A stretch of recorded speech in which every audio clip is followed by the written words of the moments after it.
Good morning, everyone. Well, a few weeks ago, we looked at the call of Moses, and today we have another calling story. This time it's the call of the boy Samuel. The passage begins with these words: "In those days, the word of the Lord was rare, and there were not many visions." But the Message translation puts it this way: "This was at a time when the revelation of God was rarely heard or seen." This translation leaves room for the possibility that when it seems like God is not speaking or not revealing his will, the problem is not with God, but rather that what he's saying is not being heard and what he's revealing is not being seen. The next line in the story is interesting too. One night, Eli was sound asleep, and then in brackets it says his eyes were very bad, he could hardly see. Why would that small detail be included in the story? When you're asleep, you can't see anyway. Why mention it at all? Well, it's there because it gives us important insight into Eli and some of the things that had happened earlier.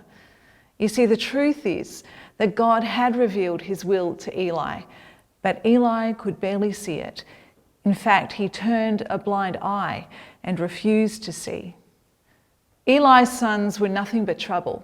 They didn't know God, and they could not have cared less about the people of God. As Eli's sons, they had a privileged position, and they would interrupt the priests sacrificing meat to God and bully them into giving the very best cuts to them instead of giving it to God. It was a horrible sin committed right in the presence of God, and it totally disregarded the people of God whom they were to serve. In the middle of all of this corruption, Samuel, a young boy, served God under Eli. When Eli was very old, he kept getting reports on how his sons were ripping off the people and sleeping with the women who helped out at the sanctuary. And he called them out. "What's going on here? Why are you doing these things? I hear story after story of your corruption. This is not right." But they refused to listen to a thing their father said. And somewhere along the line, Eli gave up. He turned a blind eye and tolerated the bad behaviour of his sons. But meanwhile, the boy Samuel is listening and learning from Eli. One day a prophet came to Eli and said, "Hear God's message. I revealed myself openly to your ancestors. I chose your family to be my priests, in charge of all the sacrificial offerings on behalf of the people. But you've treated your sons better than me, letting them get fat on these offerings. I wanted your family to be my priests forever, but there's no way that this can continue. You were to hold my people in your heart, but now I will raise up another leader who will honour them and honour me." So the backdrop to the beautiful childhood story of Samuel's call is this very adult world of corrupt leadership and intolerable sexual abuse. What we see here is a story that's been repeated over and over again in the history of God's people up until today, that God will not tolerate corruption and abuse forever. And when it occurs, he'll raise up a new kind of leader who will hold the people of God in their heart and lead them to a better day. When God called Samuel, Samuel was still young and he didn't recognize the voice of God. He was young, but he was hard of hearing. 3 times he hears God speak, but he doesn't recognize the voice of God. When our girls were babies and they would cry out for us in the night, I have to admit that there were occasions when I was hard of hearing. I pretend that I was asleep, hoping that someone else would go and deal with them. Most of the time, though, they needed me, and I'd have to go. My attitude was not like that of Samuel. Samuel doesn't recognize who the voice belongs to, but his willingness to serve Eli is amazing. The call comes the first time, and he doesn't just roll out of bed and shuffle into Eli's room. The story tells us that he got up and ran to Eli and said, "Here I am." Second time, "Here I am."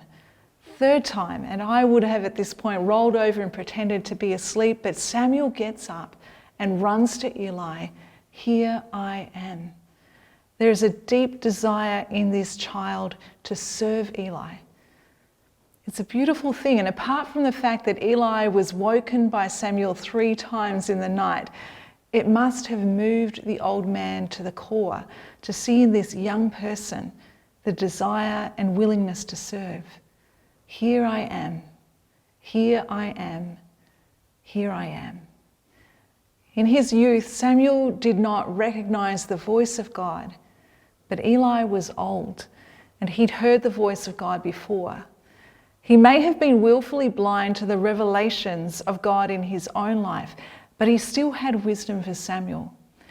And so after the 3rd time, it dawned on Eli that it was God who was calling Samuel.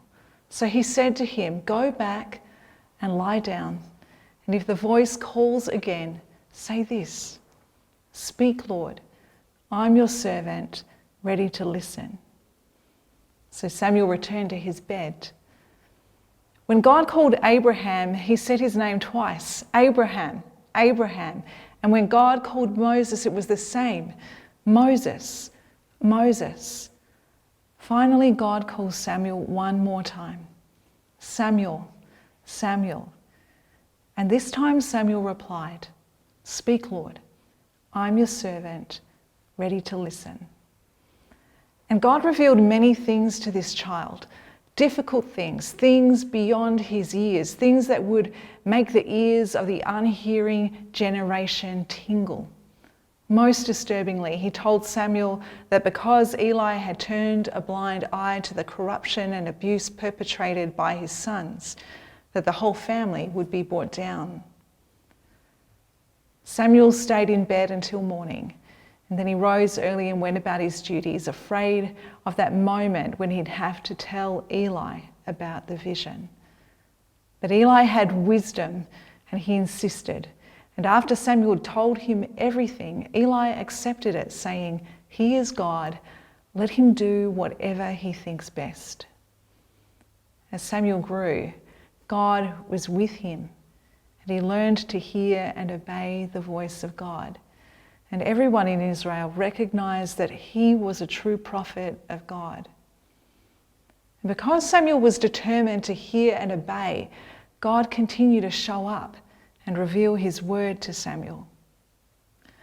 I've been busy this week, and on the one day when I'm permitted to work at the building here, I said to Darren and Yvette, "Do you know what?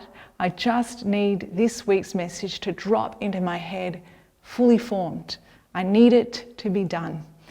And even as the words were coming out of my mouth, there was this moment of realization, because what I was asking for is the exact opposite of what today's story is all about. I didn't want to sit. I didn't want to stop. I didn't want to have that "here I am" moment. I didn't want the hard work of listening and waiting. I wanted it to be easy. Isn't that just like us? Perhaps these days are not so different to those of Eli and Samuel, a time when the revelation of God is rarely seen or heard. What will it take to hear the voice of God? What will it take for us to hear the voice of God? If we do live at a time when the revelation of God is rarely heard or seen, what can we do? What can we do in a time of corruption and abuse and indifference? And if we knew what to do, would we actually do it? This story makes it so simple for us. We do what Eli told Samuel to do. We go to our room and quiet ourselves. And with the simplicity of a child, we say, "Master, speak.